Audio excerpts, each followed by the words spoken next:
Hey everyone, welcome back into the Fairbanks Evening News for a Friday night. Mike Schultz with you once again talking about weather, and it was a day just like yesterday. Cloudy skies, flurries here and there, a little bit of sunshine, and we're looking at this to continue through the weekend, but temperatures should continue to rise. And we have an interesting photograph to share with you tonight. This is not Egyptian hieroglyphics. This is actually Diana Likorchik's front yard, where she had lots of birds, hundreds of birds, she said, picking up seeds, and this is their path. They walked with their feet. That was pretty cool. She was able to capture that. A nice design.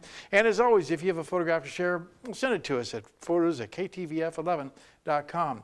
Your almanac looks like this. Actually, we're going to talk right now about the satellite and radar. As you can see here, we're looking at quite a bit of clouds and moisture over the eastern side of the state, and that is continuing to bring us our moisture that gives us a little bit of flurry activity. To the west, just the opposite. Skies are clear, and once again, cold temperatures.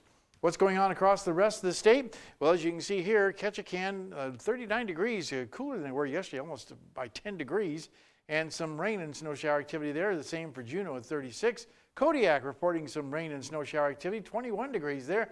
And the Anchorage Bowl, once again, chilly, 14 degrees.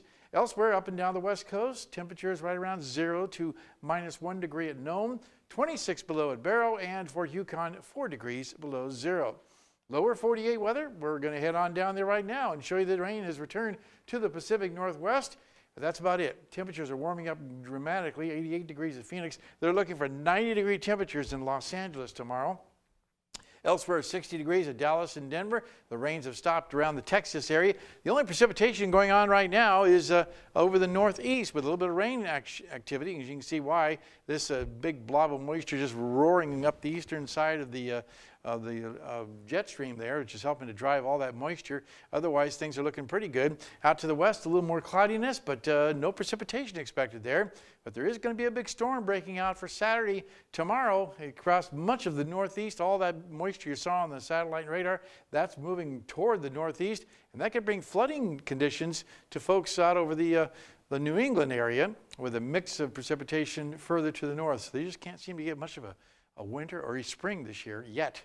Okay, what's going on as far as the jet stream next week? Way up to the north. You don't see it that far very often. And you see warm temperatures will be prevalent across much of the country with showers across the Gulf Coast. All right, back to Alaska for tomorrow in the northern sections. Partly cloudy for Barrow, mostly sunny skies for Nome, and snow will be developing in the Fort Yukon area.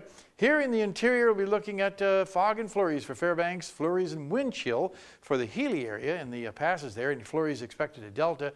Over southeast Alaska, looks like 1 to 3 inches of snow possible at Juneau, with rain and snow possible for Ketchikan. And over the southwest part of the state, rain and snow for Cold Bay, mostly sunny in Bethel, and snow showers at Kodiak. And over the south central regions, if you're heading on down to the Anchorage area, sunny skies expected in Anchorage and Homer with breezy conditions and maybe a little snow in the Valdez region. Okay, it is a Friday night, which means it's time for our winter trails report. Frigid temperatures will limit outdoor activities, although the resorts will have their slopes open. You might want to call ahead just to be safe to see if they're open, but some of them are expecting to be. And temperatures will slowly warm to the teens above at the higher elevations. A little bit of inversion going on there. Your forecast for tonight, cloudy skies with flurries.